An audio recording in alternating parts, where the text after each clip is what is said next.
Thank you, Ms. Jayapal. Mr. Scott, you're recognized for 5 minutes.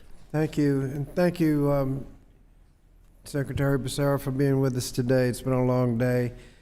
Just first, a quick assurance. Can we count on you to continue to follow the science and CDC recommendations in response to COVID-19 and any future pandemic in terms of vaccines, masks, and other recommendations, including how they might affect children 2 years old or under, and ignore the politics and misinformation?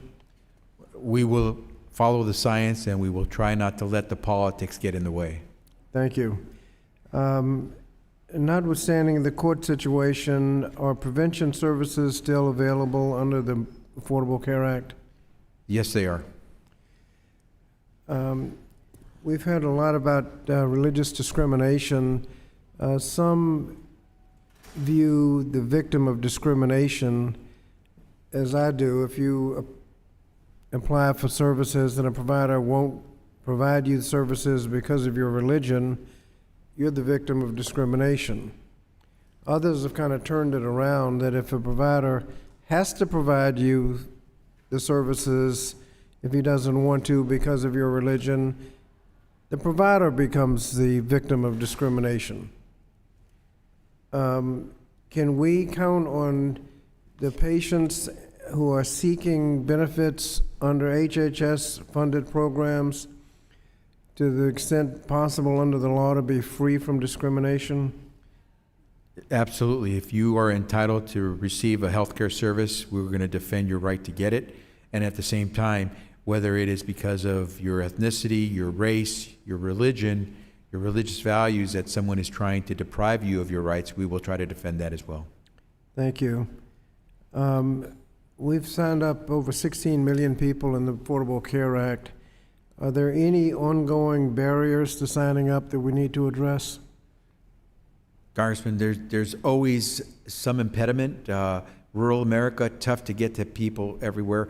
In urban areas, we still have a lot of disinformation and not enough information about what the benefits are.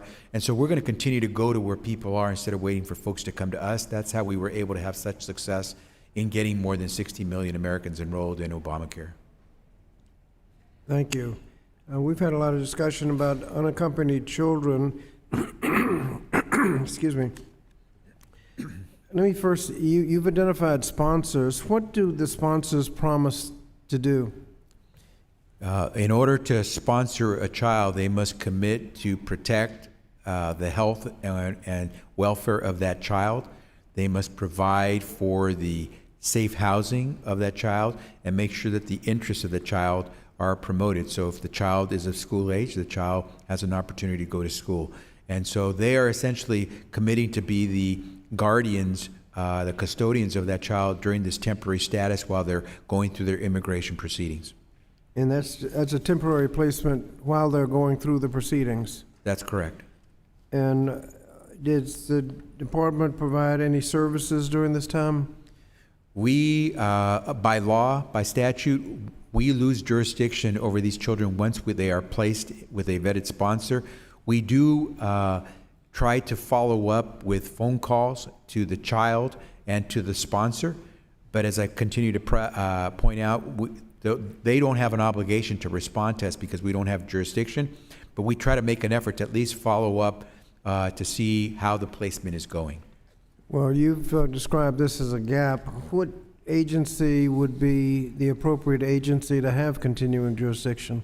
Well, that's a great question, because remember, this is not like a foster care program where the state has custody of a child and places that child with a foster parent or home, where the state continues to hold jurisdiction over the child. So if things don't go well, the state can take action.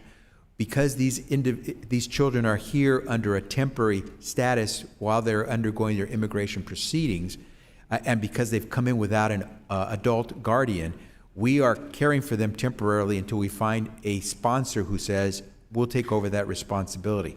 The gap exists because there's nobody then who oversees that sponsor. And there's where Congress would have to give us or someone else authority. If we gave that responsibility, would we have to provide some funding so that you could actually fulfill your responsibility? Without a doubt. Thank you.